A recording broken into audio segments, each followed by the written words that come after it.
Hiya, Honest Discussioner here. This is going to be a lot of fun. Do you remember my video discussing the videos of Dr. Dennis Polis? Well, he responded a little bit ago. I really loved his response. I even featured it on my channel for a few days. If you can handle watching it for 16 minutes straight, I highly recommend viewing it, especially if you've seen my video, the one he's responding to, in its entirety. It is, in my opinion, a video that just squeaks by into the so bad it's good category. It's quite literally the biggest crash and burn I've ever seen here on YouTube. But let's get started and I'll show you what I mean. Her honest discussioner seems not to be interested in discussing ideas, but in, quote, destroying me intellectually. Yes, it's true. I did put that in the description bar. I admit it. For that moment, I let my emotions get the better of me, and perhaps I shouldn't have. However, I'd like to point out this is not a sentiment I regularly have. Normally, I am primarily concerned with the discussion. However, with you, that honestly wasn't the case. Why was that? Could it possibly be something about the way you carried yourself in your videos and your discussions that caused that change? More on that later, but suffice to say that my intentions do not make my arguments any more or less valid, and that the main object in a debate is to be able to intellectually dismantle the arguments presented. I just really wanted to do it well this time around. Of course, naturalism is a faith. It's based on an a priori commitment to the non-existence of things other than the material and physical world. Any ideas that we might have that the world is limited to the merely material have to be established on the basis of empirical data. Yet naturalism does not do that. Naturalism begins with assuming that there is nothing beyond the natural world, and that's certainly a faith statement.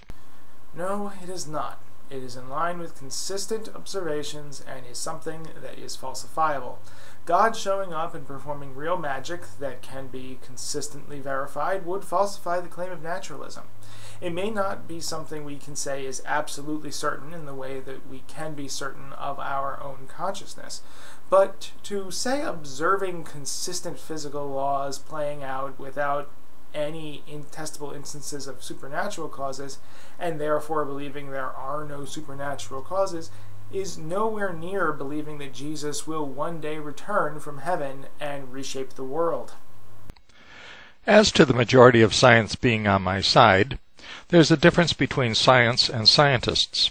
This is true, but an honest person going against the general scientific consensus would normally couch their statements and arguments with things like, this isn't my field of expertise, but I believe that, or maybe there are probably people who know more about this than I do, but I suspect that.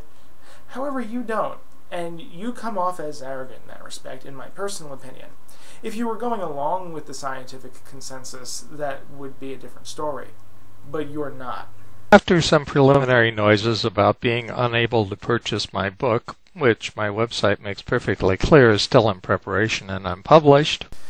Yes, the homepage of his website does, towards the bottom of the page, say manuscript.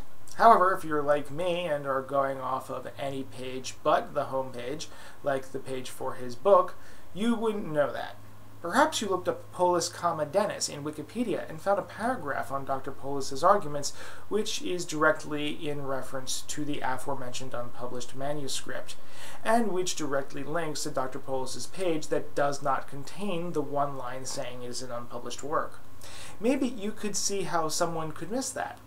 Now, after that little dig, Dr. Polis goes on to critique the study I put on by Camatini and Tong, which shows that science is beginning to decode the subjective contents of the brain. Let's watch. Here's the article in question. And yes, Honest Discussioner is right. Here's the word subjectivity right in the title, and here it is again in the abstract. Science must be dealing with subjective data in a way in which I had never anticipated before in my entire life. But wait, maybe we should actually read the article and see what it is that these scientists did. Well, what they did was present gratings in various orientations, namely vertically, horizontally, and at 45-degree increments in between. Present gratings to 4 subjects, and then they took fMRI of what was going on in their occipital cortex, which is at the back of the brain. It's where the visual center V1 is located. And they found that the orientation was reflected by the preferential excitement of certain regions within the occipital cortex, and that by looking at what regions were excited, they could tell what orientation the gratings were. Good. Nothing wrong with that. A good solid study of visual processing in the brain. However, what's lacking is any kind of subjective input. Dr. Polis seems to be under the impression that I merely searched for the term subjective, gained only a cursory understanding of the material, and then claimed victory. My, is this not just the perfect example of the pot calling the kettle black? If Dr. Polis bothered to read to the end of the study, under the section Mind Reading of Attended Orientation, he'd understand that. Camentini and Tong tested whether they could determine a subject's mental state given information of their brain states. This is exactly what people who propose a non-physical aspect to the mind generally say is impossible. I think this line says it all. Activity patterns evoked by unambiguous stimuli could reliably predict which of two competing orientations was the focus of a subject's attention. By looking into the brain, we can differentiate between what the brain is processing and what among that information the person was actively aware of. It isn't just data processing that happens in the brain, but at least an aspect of awareness is occurring there as well. But wait, this apparently still isn't good enough. Dr. Polis wants this. The authors did not themselves say how subjectivity informed their own perception of what was going on, nor, if you read the methods section, did they ask their subjects for their subjective reactions, their awareness of what was happening. In fact, the entire study was done objectively. Wait, what? That would not help solve the hard problem of consciousness. What the hard problem of consciousness states is that we don't understand how consciousness works in the brain, that we are unable to objectively study the subjective. Under Polis's two-mind subsystem theory, the only way to study the mind and its subjective contents is through introspection. If we can study the mind through other objective means, like we do in the Camentini and Tong study, this contradicts his theory. So to counter, Dr. Polis tries to make it to falsify the claim that the only way to study the subjective is introspection. You must use introspection? The entire point of this is to show that we don't need to ask a subject about their subjective awareness. We can look into the brain and figure it out ourselves, something that goes against Polis's theory. Next, he talks about my point that Dr. Damian Cruz states we are able to measure subjective awareness. Yes, honest discussioner is right. Cruz, Monti, and Owens did publish a paper in which they discussed measuring the levels of awareness. Oh, they discussed measuring the levels of awareness. They didn't discuss measuring awareness itself. What Cruz, Monti, and Owen are pointing out is that functional magnetic resonance imaging allows us to detect awareness. Not directly, but in terms of its effect. Just as awareness can be detected by asking a patient to blink or close their eyes, so awareness can be detected by asking them to control various brain functions. For example, you could ask a patient to visualize an image. If the patient then excites the visual cortex, you know that he's responding to that command. So what is going on here is no different in principle than asking a person to wave their hand. Now, I'm just going to come out and say it. He's right. He pointed out that we're only measuring the byproduct of subjective awareness. We're not actually directly measuring it.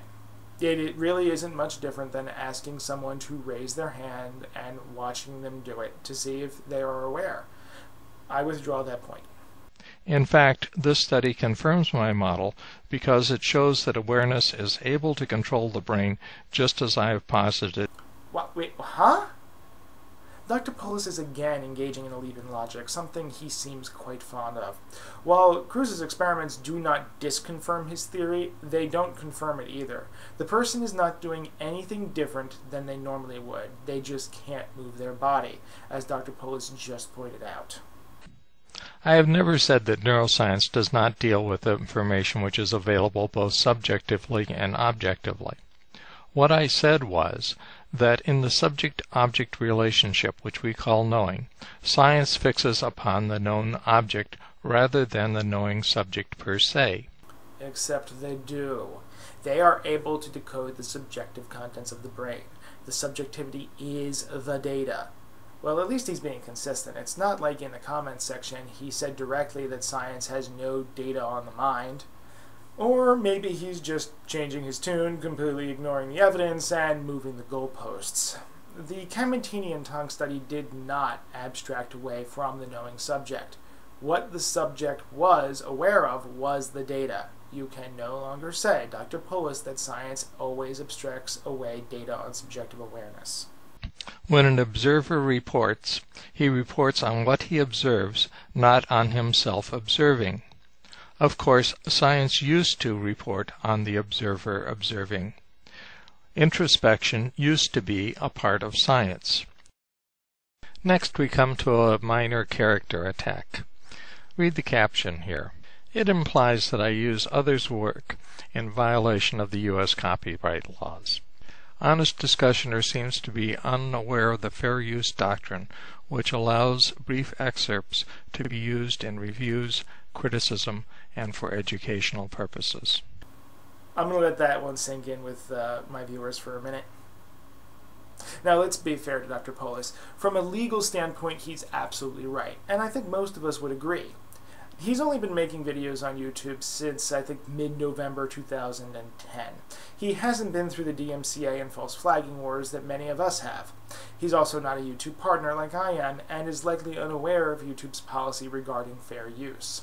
You, Dr. Pullis, don't have to worry, your videos are not in danger. But as a YouTube partner, if I enable ads on my videos, I am unlikely to get away with citing fair use.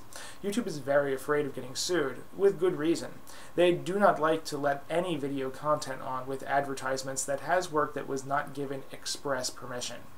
While they would win a legal battle over fair use, they are not willing to go to court over the millions of claims made. This is the reason Thunderfoot does not enable ads on his videos, even though he could make, I think Happy Cabby said, around $30,000 a year. None of his videos would pass YouTube muster, because YouTube doesn't accept fair use for partners. I did not attack your character here. I accurately said the work was not your own, and that I wouldn't display it. Instead of just editing the video out just so you wouldn't complain, I changed your video. Had I put it in there, it's likely the video would have been deleted. While I can't fault you for not knowing this, I can fault you for jumping to conclusions. While cognitive science has a good and improving model of brain function and neural data processing, it has no model whatsoever for our awareness of the data the brain does process. Instead of a model, we have the promise of a model. This is a promise that goes back to Thomas Hobbes in the 1600s and has yet to be fulfilled. Christians have been promising the imminent return of Jesus Christ for about 2,000 years now. That's over 5 times as long. This is a particularly surprising but apt comparison. Both are faith statements. Dr. Pullis did not answer my question. I asked, should we discount them then? You see, there is a good amount of evidence to suggest that we will one day achieve this physical model of consciousness, because we are indeed making progress towards it. Maybe I'll give you that it was a faith statement 400 years ago, but it isn't today. But if it is a point against finding a physical model of consciousness, it is 5 points against Christian doctrine. Now, earlier I mentioned his response was the biggest crash and burn I've ever seen. I was not talking about anything up to this point. The real juicy stuff starts coming right about here. We probably shouldn't have expected to solve the most difficult problem of neuroscience in that amount of time. I mean, it isn't like we haven't made any progress since then. Yet, as David Chalmers has pointed out, not only is there no model, there is no progress toward a model. This seems strange to me, and I couldn't find this anywhere in Chalmers' work. Perhaps Honest Discussioner should have started by reading Chalmers' most famous work, The Conscious Mind. If he had started with the introduction, this is the text he would have found. Consciousness, however, is as perplexing as it ever was. It still seems utterly mysterious that the causation of behavior should be accompanied by a subjective inner life. Skipping ahead, present-day scientific theories hardly touch the really difficult questions about consciousness. We do not just lack a detailed theory. We are entirely in the dark about how consciousness fits into the natural order. This is by far the worst, and by worst I mean the most unskillful use of quote mining I've ever seen. Let me throw that back up there. Anyone notice anything? How about that middle section that Polis didn't read or highlight? The first part of that sentence, we have good reason to believe that consciousness arises from physical systems such as brains. While we don't know how that is the case, we have good reason to believe that it is the case. Similar to gravity, we have good reason to believe that masses pull towards each other, but we don't understand the how in why this is the case. And now, according to Dr. Polis, I guess we can in fact substitute intelligent falling in for gravity, since we don't understand the how. I read someone saying that we are entirely in the dark. I think it's reasonable to paraphrase that by saying that we've made no progress. Sure. After a year after Chalmers proposed the hard problem, we hadn't made much progress, nor had we really attempted to. That was 15 years ago.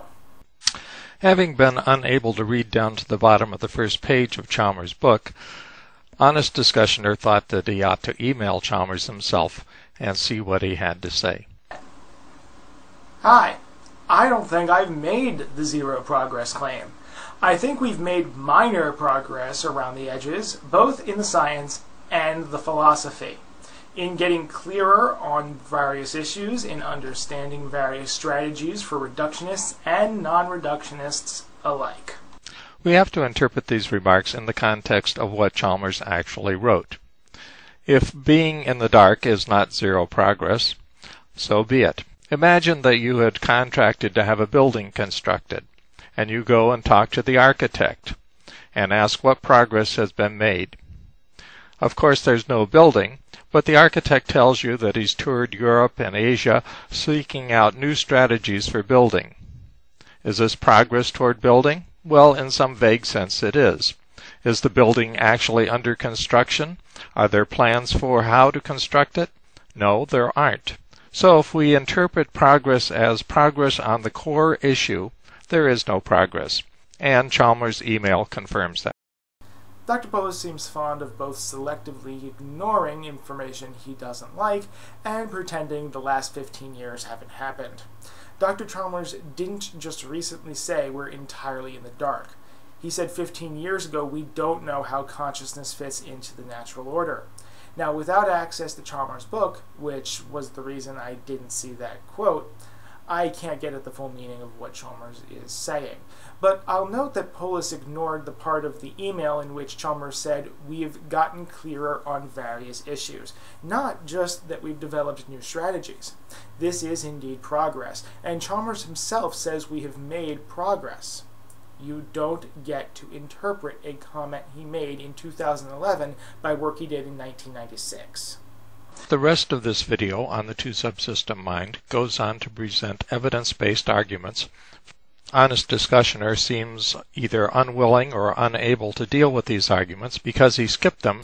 Yeah, no he didn't. I looked over number 21 and he gave no such evidence. He mentioned that brain scans show no particular region activated through consciousness, and he described how his model works. If there was evidence in that video, it was nothing but an argument from ignorance. But now comes my favorite part. In my video, I pointed out that Dr. Polis believes free will is derived from our intentionality being able to warp the laws of nature, thus affecting the neurons in our brain. He cites a meta-analysis or two that tries to show that random number generators and dice throws can be affected by thoughts. I'm paraphrasing. But now, I said that I hoped these studies were true, because if they were, it would utterly destroy free will, not to mention his entire theory. If I can use my intentionality to control the neurons in my brain, we can do that to anyone else. I pointed out that he contradicted himself in the comment section by saying affecting isn't controlling, even though the basis for his entire point is that we can control our actions by affecting 1 out of every 10,000 neurons. So, Polis's response to all this? Behold. I haven't got time in this video to deal with all of the nonsense which Honest Discussioner brings up. The main problem, however, is that Honest Discussioner is unwilling to accept scientific studies. I backed up my claim that our intentions can control our behavior by looking at the results of over 1,000 studies published in psychology and physics journals. Let's look at a few. Yep. His response was to go over the study again and show why it is true, and go over how meta-analysis works. So to summarize, he didn't have time to go over a point that undermined his entire theory, but he did have time to go over the same part of his video that I showed and to talk for almost 2 minutes on the merits of meta-analysis in response to a minor comment I made. So, I'll give you the meta-analysis, Dr. Polis. For the sake of argument, for the moment, I'll say your study is totally valid. Congratulations! You've undermined, if not destroyed, your entire theory. Did you honestly think I wouldn't notice that? Did you honestly think you could strawman my argument so blatantly and openly and I wouldn't catch it? There is little room left for me to consider you anything other than dishonest at this point, especially given your last point. One last bit of icing on the cake that is his terrible attempt at a response. I only have 2 things to say about his comments on my video 15. The first is that apparently he has no sense of humor and can't recognize parody when he sees it. And the second is that having missed the parody entirely, when I come to the serious argument, he doesn't address that either. So, he missed the point on both. Yep. Again, without explaining why he blankly asserted I missed the point. More so, it seems he changed his point. See, I understood it was a parody. The parody was attempting to highlight how even the smallest details of existence testifies to the fact that there is a God. I didn't think it was a very funny parody, but I understood it was a parody. Dr. Polis pointed out that since a rock didn't poof out of existence, and to avoid an infinite regress, we'd need a law that preserves laws, and itself. Then he jumps to saying that the law is called God. I said this was a leap in logic. Nothing about this says that the self-preserving law was conscious. Polis responded in the comments, saying he wasn't trying to prove God was personal, only that he exists.